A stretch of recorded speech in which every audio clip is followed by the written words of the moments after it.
ರಾಷ್ಟ್ರಪತಿ ದ್ರೌಪದಿ ಮುರ್ಮು ಅವರು ನಿನ್ನೆ ರಾಷ್ಟ್ರಪತಿ ಭವನದಲ್ಲಿ ಫಿನ್ಲೆಂಡ್ ಅಧ್ಯಕ್ಷ ಅಲೆಕ್ಸಾಂಡರ್ ಸ್ಟಬ್ ಅವರನ್ನು ಭೇಟಿ ಮಾಡಿದರು. ರೈಸಿನಾ ಡೈಲಾಗ್ನಲ್ಲಿ ಅವರ ಉಪಸ್ಥಿತಿಯು ಭಾರತಕ್ಕೆ ಹೆಮ್ಮೆಯ ವಿಷಯವಾಗಿದೆ ಎಂದು ರಾಷ್ಟ್ರಪತಿ ದ್ರೌಪದಿ ಮುರ್ಮು ಹೇಳಿದರು. ಭಾರತವು ಫಿನ್ಲೆಂಡ್ ಅನ್ನು ಅತ್ಯಂತ ಮೌಲ್ಯಯುತ ಮತ್ತು ನಂಬಿಕಸ್ಥ ಪಾಲುದಾರ ಎಂದು ಪರಿಗಣಿಸುತ್ತದೆ.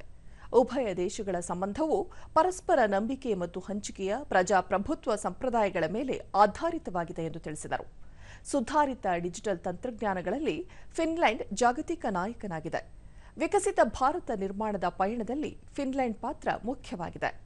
ಹಲವಾರು ಭಾರತೀಯ ಕಂಪನಿಗಳು ಫಿನ್ಲೆಂಡ್ನಲ್ಲಿ ಸಕ್ರಿಯವಾಗಿವೆ ಮತ್ತು ಸಾವಿರಾರು ಭಾರತೀಯರು, ಅದರಲ್ಲೂ ವಿಶೇಷವಾಗಿ ಐಟಿ ವೃತ್ತಿಪರರು ಫಿನ್ಲೆಂಡ್ನ ಆರ್ಥಿಕತೆಗೆ ಮಹತ್ವದ ಕೊಡುಗೆ ನೀಡುತ್ತಿದ್ದಾರೆ ಎಂದರು.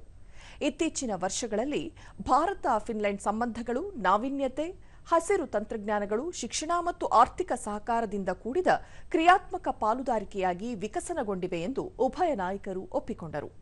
ಇತ್ತೀಚೆಗೆ ಘೋಷಿಸಲಾದ ಭಾರತ ಐರೋಪ್ಯ ಒಕ್ಕೂಟ ಮುಕ್ತ ವ್ಯಾಪಾರ ಒಪ್ಪಂದವು ದ್ವಿಪಕ್ಷೀಯ ವ್ಯಾಪಾರ ಮತ್ತು ಹೂಡಿಕೆಗೆ ಹೊಸ ವೇಗವನ್ನು ನೀಡುತ್ತದೆ ಎಂಬ ವಿಶ್ವಾಸವನ್ನು ವ್ಯಕ್ತಪಡಿಸಿದರು.